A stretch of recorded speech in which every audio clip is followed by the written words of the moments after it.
अस्सलाम वालेकुम जी। आज के इस छोटे से व्लॉग में हम सबसे पहले बात करते हैं कि अली मादिल शेख जो कि पीटीआई के सदर है, सिंध के सदर है, उनके ऊपर किस तरह से जो फायरिंग और उनके ऊपर हमला किया गया। पुरअमन काफिले पर पुलिस की जानिब से फायर किए जा रहे हैं। सिविल ड्रेस में, यानी कि आप उसके जरदारी साहब के गुंडे कह सकते हैं, पुलिस तो उसे कह नहीं सकते क्योंकि वो ड्रेस सिविल ड्रेस में थे और पुलिस की ड्रेस में तो थे ही नहीं। तो उनके ऊपर आप कह सकते हैं कि वो जरदारी साहब के लाए हुए गुंडे थे, जो पीटीआई के जो रवां दवा काफिला जो रवां दवा था कराची से इस्लामाबाद की तरफ, उनके ऊपर जो फायरिंग और उनके टायर जो फाड़े गए और उनके टायरों से हवा निकाली गई और उनके ऊपर फायरिंग की गई।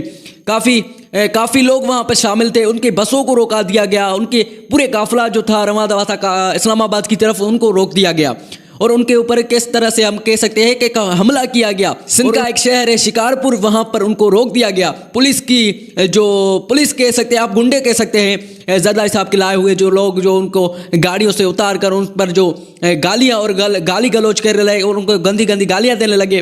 तो आप इस सारी वीडियो आपको मैं दिखाता हूँ।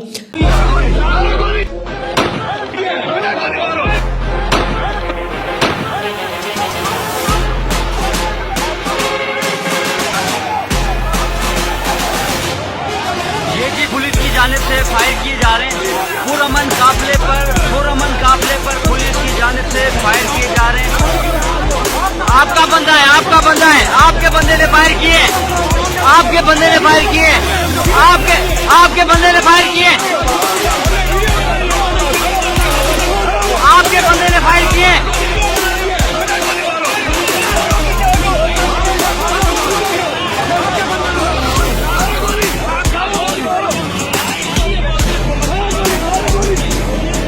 जी पुरअमन काफिले पे पुलिस की जानिब से फायर किए जा रहे हैं। आप देख सकते हैं पुलिस की बदमाशी, सिंध पुलिस की बदमाशी किस तरह पुरअमन काफिले पर। पीटीआई सिंध के सदर अली मादिल शेख यहाँ मौजूद है और उनके काफिले पर पुलिस की जानिब से फायर किए जा रहे हैं। काफिले को रोका जा रहा है।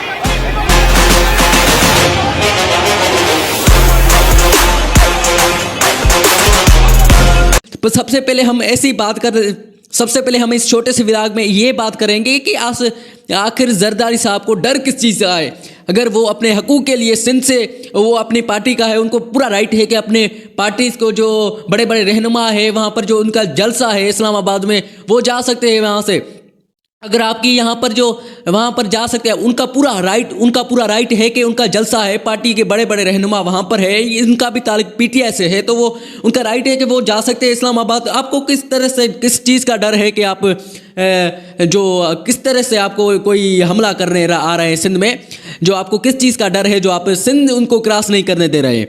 तो सबसे पहले ये बात जान ले, सबसे पहले जरदारी साहब ये बात जान ले कि इमरान खान जब पहले से आया तो ये सिंध की तरफ बड़ी तादाद में, पहले जो सिंध की आवाम थी वो इमरान खान में इंटरेस्ट नहीं ले रही थी, तो अभी इमरान खान से कितना प्यार करती है सिंध की आवाम वो तो आपको जानता है, सोशल मीडिया पे आप देख ही सकते हैं। लेकिन आज के दौर में, सोशल मीडिया के दौर में, इमरान खान से कितनी सिंध की आवाम प्यार कर रही है वो इमरान खान साहब को भी पता है। जब इमरान खान साहब जेल से बाहर आए तो उनका कहना है कि मैं तो सिंध की तरफ बहुत बड़ी तादाद में आऊँगा, मैं सिंध की तरफ आऊँगा, मैं सिंध की इस आवाम को जरदारी से छुटकारा दिलाऊंगा। लेकिन आप ये देख सकते हैं कि आप जरदारी साहब को डर इस चीज़ का है कि हमारे पास ना पंजाब है, ना खैबर पख्तूनख्वा है, ना ही बलोचिस्तान है, हमारे पास रही है सिंध, वो भी धांधली से जीत लेते हैं। वो भी अगर इमरान खान हमसे छीन लेगा तो हम कहाँ जाएंगे, हमारी भुट्टो की सियासत तो तबाह हो जाएगी, भुट्टो तो मर जाएगा, जरदारी साहब जिंदा रहेगा तो जरदारी साहब कुछ कर नहीं सकेगा। तो इसी तरह से जो सिंध की आवाम को पागल बनाते रहते हैं, उस पागल बनाने की आवाम को अगर ये आवाम अब सीख गई है, अब आवाम को पता चल गया है कि जरदारी जो है अब सिंध को तबाह करने में लगा हुआ है। और अभी जो नए ताज़े मसाइल आ रहे हैं सिंध के ऊपर, जो आप देख सकते हैं, पानी का मसला, जो और कई मसले हैं, उनके ऊपर जरदारी उनके ऊपर स्टैंड नहीं ले रहा, उनकी जो है मजम्मत नहीं कर रहा, उनके ऊपर जो है उनकी हिमायत कर रहा है मसलों की, पानी के मसलों की और दूसरे मसलों की। अब इसको सिंध की आवाम बहुत अच्छी तरीके से जरदारी को जान चुकी है। जान तो 20-25 साल से जान चुकी थी, लेकिन अभी जो मसले हो रहे हैं वहाँ पर अब कुछ आवाम की जो जाहिल आवाम थी सिंध की, वो भी अब भी सुधरने लगी है सोशल मीडिया के ज़रिए। तो मुझे दीजिए इजाज़त, मिलते हैं एक नई वीडियो में।